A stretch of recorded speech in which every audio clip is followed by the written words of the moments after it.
Austin glowed below Derek Hunter's office, a city built of amber and steel. His company, Hunter Build Corp, stood tall, a monument to the man who poured everything into work after love betrayed him. On his desk, an invitation to his own wedding. 3 weeks until peace, until his past was finally buried. Then his phone buzzed. A text from a single letter, Emma, a name he'd spent 5 years carving out of his soul. The message didn't explode. It infected a tiny fracture in armor forged from grief. He put the phone down and stared at the city, feeling an old ghost uncoil in his chest.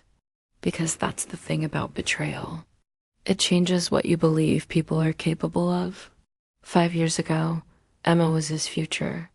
His charismatic younger brother, Meyson, was his blind spot. On a storm-torn Texas night, he learned what happens when love and blood both cut the same wound. He remembers rain hammering the windows. He remembers climbing the stairs to get the ring box, and he remembers hearing Meyson's laughter in his bedroom.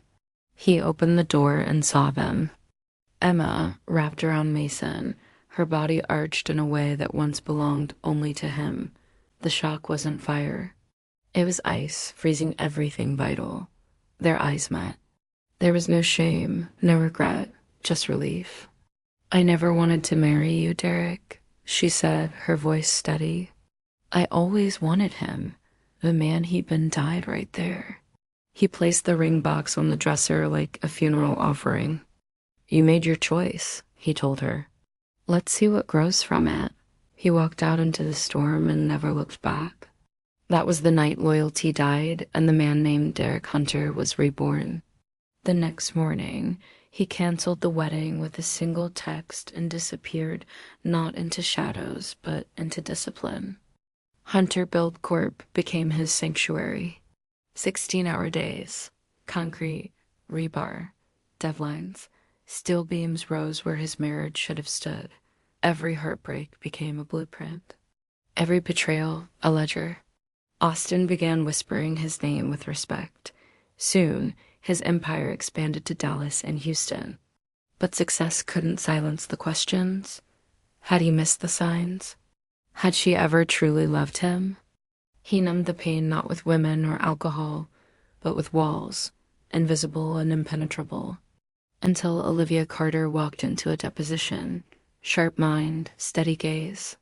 She didn't pity him or ask about his scars. She just saw him. Their relationship grew like a well-built structure, measured, tested, reinforced. When he proposed to her, sauce on her cheek and laughter in the air, it felt real solid. Then, one evening, Emma messaged him, a ghost scratching at a welded-shut door. Olivia read the text and said simply, "This isn't a threat, it's a symptom. Meet her with me," because Olivia didn't fear the past. She strategized around it. The lounge shimmered under dim lights. Olivia insisted they arrive early. Control. When Emma entered, Derek barely recognized her. She was a sketch of her former self then, hollow-eyed, wearing someone else's life.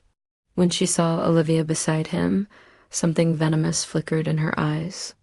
"Derek, thank you for meeting me," she whispered. Then her story collapsed. Meyson had drained her finances and left her. Her career imploded. She was alone, drowning. "I want another chance," she begged. "I threw away the best thing I ever had. Please, I want us back." Olivia's hand slid into Derek's under the table steady, anchoring.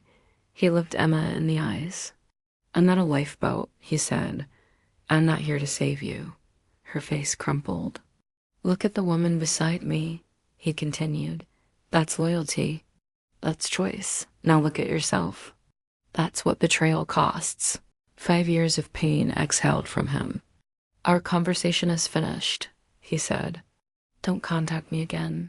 He walked out with Olivia at his side. Closure didn't feel triumphant. It felt clean. 4 days of peace passed, then Meyson called. Derek declined. He called again and again. Derek blocked his number. The next morning, Meyson infiltrated his office, desperate and frayed. The shine was gone. Emma manipulated me, he pleaded. I want to make things right. Derek stood, towering and silent. You know what we do with rotten rebar? He asked. We cut it out. Doesn't matter why it failed. It's a liability. He stepped closer. You're rotten rebar, Meyson. I removed you from my life for the same reason I removed defective steel. From this point forward, we don't rebuild with you. He expelled Meyson from his building and his life. Then came his father's call, pleading. Family is everything, the old man insisted. No, Derek said. Loyalty is everything. Family is what grows from it. He severed the final tie. In that moment, he became the architect of his own bloodline. Because sometimes breaking the family you were given is the only way to build the family you deserve. Thanks for watching. If this story resonated with you, hit that like button and subscribe for more.